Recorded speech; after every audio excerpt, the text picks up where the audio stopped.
अरे एक एक करके पूछिए ना, पत्रकार है इसका मतलब एक एक करके पूछिए ना। हम आपका कैमरा हम यहाँ ले लिए, कौन विधायक लेगा जरा दिखा दीजिए जाके, तो कौन मंत्री लेगा आपका? हम यहाँ आपका माइक घुसा लिए हैं, एक एक करके पूछिए, एक एक करके नहीं, पॉजिटिव नहीं, एक एक करके पूछिए, एक एक करके पूछिए, हम हर सवाल का जवाब देंगे। अनिल टाइगर जब उनकी हत्या हुई थी तो आप टाइगर की तरह ही दहाड़े थे पूरे झारखंड में, लेकिन अभी 4 दिनों तक आप कुछ भी नहीं बोले। जब ये पत्रकार के द्वारा ही इस मामले को उठाया गया तभी अभी सभी राजनीतिक पार्टियां आ रही हैं आगे। अगर सूर्या हासदा का नाम सूर्या महतो होता तो क्या 4 दिन तक आप लोग इस प्रकार से? देखिए, सबसे पहला बात, अनिल महतो का जब घटना घटा था हम रांची में थे, अनिल महतो ठीक हमारे बगल में थे। ऐसा थोड़ी है कि महतो लोग का शहादत नहीं हुआ, महतो लोग का मृत्यु नहीं होता है, हमारे कई महतो लोग का भी इस बीच में घटनाक्रम में घटना घटा है। लेकिन सवाल तो अनिल महतो का जब हुआ था हम रांची में थे, और ये आपका संथाल परगना पड़ता है, यहाँ से हम लोग को 7-8 घंटा लगेगा आने जाने में। तो आप सोचेंगे तुरंत हम एक पार्टी के इकलौता विधायक कि मेरे कार्य बहुत ज़्यादा हैं, तो वो संभव नहीं है। आप बोल रहे हैं कि वो अपराधी नहीं थे, और 11 अगस्त को जब एक पत्रकार के द्वारा आपके प्रदेश प्रवक्ता को पूछा गया था, केंद्रीय प्रदेश प्रवक्ता, नहीं, मैंने अपना ओपिनियन दिया। नहीं तो उन्होंने कहा था कि आपके ये आपराधिक थे इसलिए इन्हें दूर कर दिया गया था जेल के अंदर। नहीं, देखिए, पहला बात स्पष्ट हम कहना चाह रहे हैं, अपराध अगर आप कानून की दृष्टिकोण से देखेंगे तो निसंदेह आप उन पे एफआईआर है, तो उन पे जब कानूनी दांव पेच चल रहा है तब उनसे नहीं मिलाएंगे। लेकिन आपको परिस्थितियों को देखना होगा कि आज राज्य की परिस्थितियां क्या है, आज जहां खनन है, जहां उद्योग है, वहां आम व्यक्ति की परिस्थिति क्या है।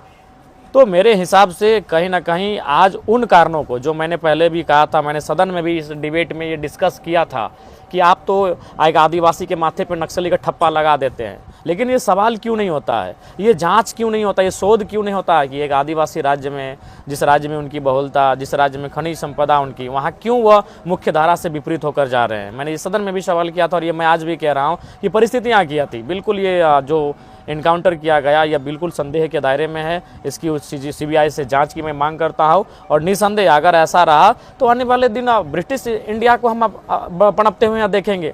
आप तमाम औद्योगिक क्षेत्रों को यहाँ फलते फूलते, माने जबरन हमारी ज़मीनों पर फलते फूलते देखेंगे, ना विस्थापन होगा, ना यहाँ पर किसी प्रकार का माने व्यवस्था की जाएगी। तो ये चीज़ें स्पष्ट कहती है कि आज क्या घटित हो रहा है। हम लोग धनबाद बोकारो को जानते थे माफियाओं के रूप में, लेकिन संथाल परगना में माफिया प्रवृत्ति के सोच के लोग पनप रहे हैं, ये दुर्भाग्य का बात है। इसको लेकर सबको एकजुट होकर काम करने की आवश्यकता है। ऐसे लोगों को, ऐसे गतिविधियों को दूर करने की आवश्यकता है जिससे आम व्यक्ति को वो मुख्य धारा से बाहर कर रहा है। दादा, 11 अगस्त को ही ये मामला जो है वो उठा था, लेकिन 4 दिन बाद आप यहाँ पर आए। इससे पहले आप मतलब किसी भी राजनीतिक पार्टी का कोई मतलब हस्तक्षेप नहीं था, कोई भी स्वीकार नहीं कर रहे थे कि किस पार्टी से है? देखिए, पार्टी से कोई किसी पार्टी से, मैं फिर आपको कहना चाहूँगा कि पार्टी की हैसियत से हम नहीं आए हैं। क्योंकि आप भी जानते हैं, सूर्या जी जब उनको लोबिन जी बीजेपी में चले गए तो उनका टिकट कट गया, नहीं तो बीजेपी से प्रबल दावेदार कोई था बोरियो विधानसभा से तो सूर्या हांसदा थे। 50,000 का वोट पिछले चुनाव में ला चुके थे, हो सके संभावना था इस बार वो विधायक बन भी जाते हैं अगर वो लोबिन हेम्ब्रम अगर पलटी नहीं करते तो जब उनका टिकट नहीं मिला तो फिर वो हमारे पार्टी से संपर्क किए और ये सच्चाई है, उन्होंने चुनाव लड़ा। हालांकि मत उतना प्राप्त नहीं हो पाया क्योंकि हम लोग नई पार्टी हैं और संथाल परगना में उतनी बेहतर स्थिति नहीं रही। तो यहाँ हम इसलिए आए कि आखिर ये कौन सा राज्य हमने बना लिया, ये कैसा लोकतांत्रिक भारत हमने बना लिया जहाँ सवाल करने पर गोलियाँ मिलती हैं, जहाँ हक मांगने पर हथकड़ियाँ मिलती हैं, जहाँ लोगों के लिए न्याय और जुल्म के खिलाफ बात करने पर जेल की काली कोठरियाँ मिलती हैं। ये विचित्र समाज, ये विचित्र भारत हमने निर्माण करा लिया है। आज मैंने यहाँ आने से पहले तमाम उनके केसों का अध्ययन किया और अभी जो उन पर पुलिस की दबिश थी उस केस का भी मैंने अध्ययन किया। वह केस माइन से संबंधित था।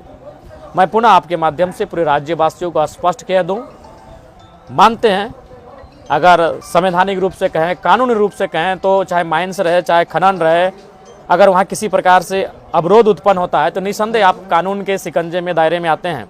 लेकिन आज जो परिस्थिति इस राज्य की है, इस देश की है, मैं स्पष्ट कहना चाहूँगा, सूर्या हांसदा ऐसी परिस्थितियों में वो अपराधी नहीं, आप उनको बागी कह सकते हैं। क्योंकि आज ब्रिटिश ईस्ट इंडिया कंपनी भले चली गई है, लेकिन जो कंपनियाँ आज झारखंड में खासकर रन हो रही है उनकी स्थिति क्या है आप देख रहे हैं। अभी आप चले जाइए, बड़का गांव जाइए, धनबाद जाइए, मांडू जाइए, आप बोकारो चले जाइए, आप टाटा के क्षेत्र में चले जाइए, आज भी वही दौर चल रहा है। जबरन ज़मीन लेना, जबरन खनन का काम करना, जबरन अपना वो भी डंप करना, जबरन औद्योगिक क्षेत्र का विस्तार करना, और रैयतों का कोई मूल्य नहीं, रैयतों की आवाज़ ना सुनी जाती है ना समझी जाती है। तो ऐसी परिस्थिति में सूर्या हांसदा मेरे नज़र में अपराधी नहीं बागी थे, जो कंपनी के गेट के बाहर जाकर खड़ा होकर ये सवाल करते थे कि पहले स्कूल हो, पहले अस्पताल हो, फिर कंपनी का विस्तार हो।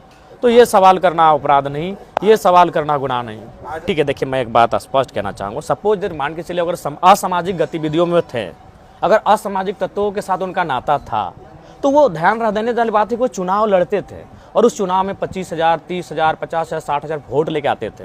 तो ऐसे शख्स को आप इनकाउंटर नहीं कर सकते हैं। तो पहला बात, सबसे पहले तो हाथ बंधा होना चाहिए, 46-49 के अनुसार हाथ बंधा होना चाहिए। अगर हाथ बनता तो सवाल ही नहीं था कि आप ये आरोप भी नहीं लगा पाते कि उन्होंने पिस्टल छीनने का प्रयास किया था। तो हाथ खुले थे तो सवाल तो वहाँ भी होता है कि आपको उस व्यक्ति की चर्चा इनकाउंटर को लेकर चल रही है, जैसा उनकी अर्धांगिनी बता रही है, यानी पुलिस के रिकॉर्ड, ठीक है वो आम जनता के लिए हीरो थे, आम जनता के लिए जैसे बहुत अच्छे थे, लेकिन कंपनियों कहिए जो लोग अवैध रूप से खनन का कार्य कर रहे हैं, या फिर जो लोग माफिया प्रवृत्ति के लोग हैं, और वहाँ तो उनका रिपोर्ट एक खलनायक के रूप में था और पुलिस भी उनके रिपोर्ट को मान रही थी। अगर पुलिस आम जनता की रिपोर्ट को मानती तो ये काम करती नहीं। उनको उन 250 बच्चे, वो 250 गरीब बच्चे सामने आने चाहिए थे, लेकिन वो तो काम कर रही है उनके रिपोर्ट के आधार पर, जो उनको माफिया प्रेजेंट कर रहे हैं, क्योंकि माफिया के पास पैसा है। तो अगर हम पुलिस की रिपोर्ट को ही मान लें कि सूर्या एक मतलब खतरनाक अगर व्यक्ति मान लेते हैं थोड़ा देर के लिए, तो अब 46-49 के अनुसार उनके हाथ बंधे होने चाहिए थे। पुलिस ने अगर हाथ नहीं बांधा था तो पुलिस की सवाल चिन्ह खड़ा होता है, उनमें प्रश्न खड़ा होता है, उनकी कार्यशैली पे प्रश्न खड़ा होता है। अरे एक एक करके पूछिए ना, पत्रकार है इसका मतलब, एक एक करके पूछिए ना। हम आपका कैमरा हम यहाँ ले लिए, कौन विधायक लेगा जरा दिखा दीजिए जाके, तो कौन मंत्री लेगा आपका, हम यहाँ आपका माइक घुसा लिए हैं। एक एक करके पूछिए, एक एक करके नहीं, पॉजिटिव नहीं, एक एक करके पूछिए, एक एक करके पूछिए, हम हर सवाल का जवाब देंगे। अनिल टाइगर जब उनकी हत्या हुई थी तो आप टाइगर की तरह ही दहाड़े थे पूरे झारखंड में, लेकिन अभी 4 दिनों तक आप कुछ भी नहीं बोले। जब ये पत्रकार के द्वारा ही इस मामले को उठाया गया, तभी अभी सभी राजनीतिक पार्टियां आ रही हैं आगे। अगर सूर्या हांसदा का नाम सूर्या महतो होता तो क्या 4 दिन तक आप लोग इस प्रकार से? देखिए, सबसे पहला बात, अनिल महतो का जब घटना घटा था हम रांची में थे, अनिल महतो ठीक हमारे बगल में थे। ऐसा थोड़ी है कि महतो लोग का शहादत नहीं हुआ, महतो लोग का मृत्यु नहीं होता है। हमारे कई महतो लोग का भी इस बीच में घटनाक्रम में घटना घटा है, लेकिन सवाल तो अनिल महतो का जब हुआ था हम रांची में थे, और ये आपका संथाल परगना पड़ता है, यहाँ से हम लोग को 7-8 घंटा लगेगा आने जाने में। तो आप सोचेंगे तुरंत हम एक पार्टी के इकलौता विधायक कि मेरे कार्य बहुत ज़्यादा हैं, तो वो संभव नहीं है। आप बोल रहे हैं कि वो अपराधी नहीं थे, और 11 अगस्त को जब एक पत्रकार के द्वारा आपके प्रदेश प्रवक्ता को पूछा गया था, केंद्रीय प्रदेश प्रवक्ता, नहीं, मैंने अपना ओपिनियन दिया। नहीं, तो उन्होंने कहा था कि आपके ये अपराधी थे, इसलिए इन्हें दूर कर दिया गया था जेल के अंदर। नहीं, देखिए पहला बात स्पष्ट हम कहना चाह रहे हैं, अपराध अगर आप कानून के दृष्टिकोण से देखेंगे तो निसंदेह आप उन पे एफआईआर है, तो उन पे जब कानूनी दांव पेच चल रहा है तब उन से नहीं मिलाएंगे। लेकिन आपको परिस्थितियों को देखना होगा कि आज राज्य की परिस्थितियां क्या है, आज जहां खनन है, जहां उद्योग है, वहां आम व्यक्ति की परिस्थिति क्या है। तो मेरे हिसाब से कहीं ना कहीं आज उन कारणों को, जो मैंने पहले भी कहा था, मैंने सदन में भी इस डिबेट में ये डिस्कस किया था,